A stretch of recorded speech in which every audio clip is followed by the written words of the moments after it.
In ordinary families, parents usually begin by teaching their children how to ride a bicycle or perhaps a small motorbike, gradually and patiently introducing them to the world of transportation. Step by step, the child gains confidence behind the handlebars of a simple vehicle.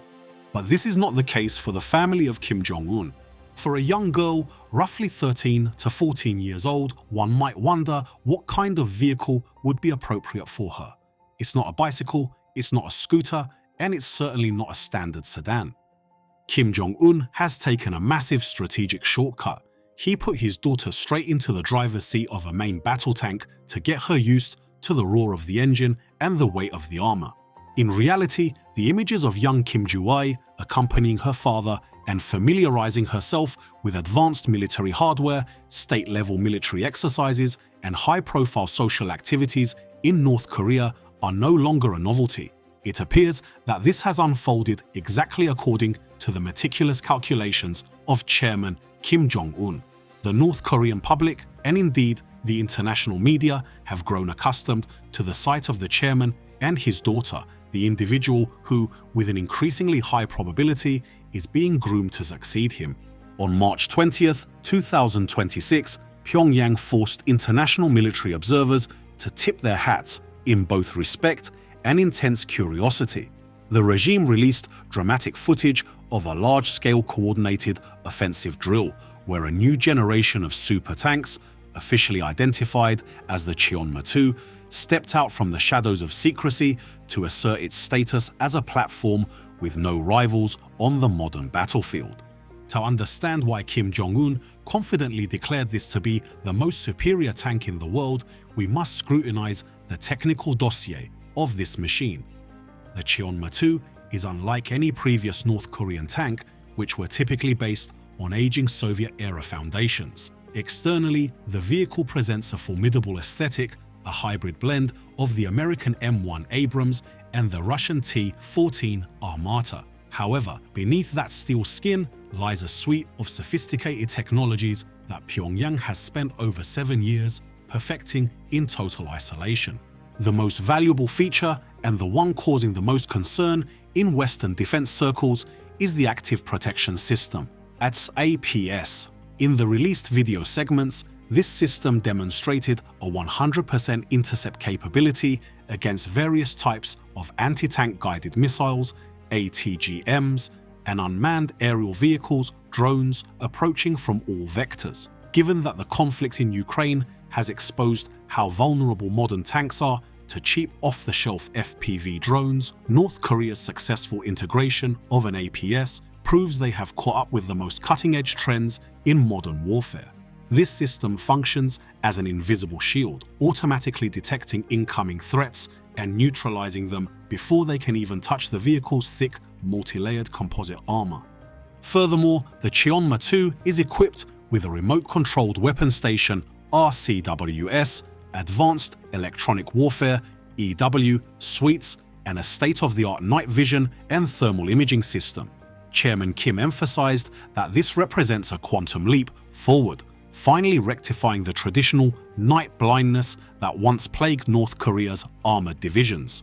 With its massive firepower and impressive maneuverability, this model is designed not just for static defense, but to act as a steel drill capable of piercing through the most fortified defensive lines. Why did Pyongyang choose this specific moment to flex its industrial and military muscles? The answer lies in 3 strategic objectives identified by veteran geopolitical observers.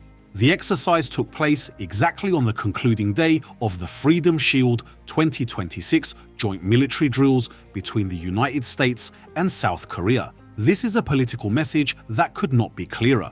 Regardless of what you practice, we are ready with weapons that are even more advanced. By demonstrating multi-layered coordination, from reconnaissance drones and anti-armor missiles to trailing mechanized infantry, the North Korean military is signaling that it is no longer a force of mere numerical superiority, but an elite, high-tech fighting machine. Amidst the backdrop of the Korean Peninsula becoming a geopolitical pressure cooker, the Freedom Shield 2026 exercise was more than just a live fire drill. It carried heavy, underlying messages for the adversary across the border. The most dramatic highlight of this year's Freedom Shield was the perfect modularity between American and South Korean military technologies. For the first time, the South Korean KM-3 amphibious self-propelled bridge system was seamlessly integrated with US modular bridging systems to ferry a fleet of K-1A2 tanks and Stryker armored vehicles across a major river. This was not merely a technical success, it proved that in a real-world combat scenario, the Allied forces could erase equipment barriers to create a continuous, unhindered logistical flow. Notably, the presence of the 7th Psychological Operations Group with multidimensional loudspeaker systems indicates that the alliance is preparing for total war, where spiritual firepower is just as critical as the shells fired from a tank's main gun.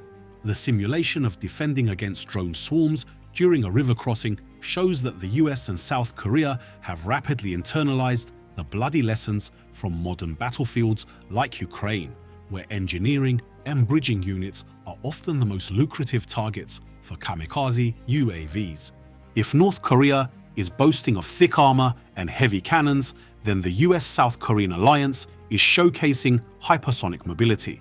The drill focused on seizing the opposite bank and establishing combat communications, sending a clear warning. No natural terrain or geographical barrier on the peninsula will be able to halt the advance of the K-1A2 tanks or the Stryker brigades. As the US military finds its resources stretched thin in the Middle East, dealing with the Iran-Israel escalation, concerns have surfaced that Washington might neglect its Eastern Front. Freedom Shield. 2026 is the Trump administration's definitive confirmation that the America First policy does not equate to abandoning core allies. The physical presence of elite US brigades on the ground serves as a flesh and blood commitment to the stability of Seoul. In 2026, military ties between Pyongyang and other global powers show signs of tightening. This high-intensity drill aims to create a permanent state of military pressure, forcing the adversary to carefully weigh the catastrophic cost of any provocation. Colonel Lee Kang-min was not being merely diplomatic when he spoke of trust, because in coordinated operations, the trust between two armies is the one weapon that no technology can replace: Freedom Shield. 2026 is not just a passive shield, it is a demonstration of integrated power, proving the alliance is ready to adapt to every change in modern warfare, from electronic warfare and anti-drone defense to lightning-fast amphibious assaults. This in turn provides an undeniable motivation for North Korea. Pyongyang understands that calling the Cheonma-2 the fruit of the Second Revolution is more than just a flashy political slogan. Behind that steel hull is a highly sophisticated defense marketing strategy aimed directly at the shifting nature of modern conflict that the world is currently witnessing in Ukraine and the Middle East. For decades, North Korean tanks were often dismissed by the West as obsolete clones of Cold War-era Soviet technology. But with the Cheonma-2, Pyongyang is attempting to flip the board. The message is clear: they are no longer following, they are walking alongside and in some cases anticipating the latest combat trends, demonstrating the ability to intercept drones, the very cheap Reapers that have humbled so many advanced Western tanks recently, is the most powerful assertion of their technological self-sufficiency. When a nation surrounded by the harshest sanctions in the world can still successfully integrate an active protection system, APS, and sophisticated electronic warfare equipment, it is a sales pitch that potential global partners cannot afford to ignore. In military observation circles, it is understood that North Korea is proving it possesses solutions to neutralize smart weapons at an optimized cost. This is a dramatic form of marketing, turning domestic maneuvers into a vivid arms exhibition to prove that even in isolation, the minds of Pyongyang's engineers can produce steel monsters, capable of challenging any adversary's defense systems. By showcasing the Cheonma-2, North Korea is directly messaging its rivals, much like in previous displays. The combat scenarios based on drone superiority or precision-guided missiles that the US and South Korea rely on will now face a wall of fire that is not easily breached. This is the strategic use of a Rook, the tank, to anchor an invisible deterrent power, using raw firepower to create weight on the political chessboard. It asserts that their national defense capability has ascended to a new level, where self-reliance has transformed into technologies capable of altering the very outcome of a battlefield. The appearance of daughter Kim Jong-un, even sitting in the tank's driver's seat alongside her father, carries an incredibly potent internal and international message. The image of Jong-un seated within the nation's most powerful weapon is not merely about her accompanying him, it is a confirmation of a leadership bloodline inextricably linked to the nation's military might. This reinforces the hypothesis from South Korean intelligence that she is being groomed as the future successor, tasked with protecting the legacy of the armored revolution her father built. As the images of Jong-un on the tank deck beside Kim Jong Un circulate through Western headlines, the world realizes that Pyongyang is preparing for a long-term game, where steel power and political succession are two inseparable pillars of the regime's survival.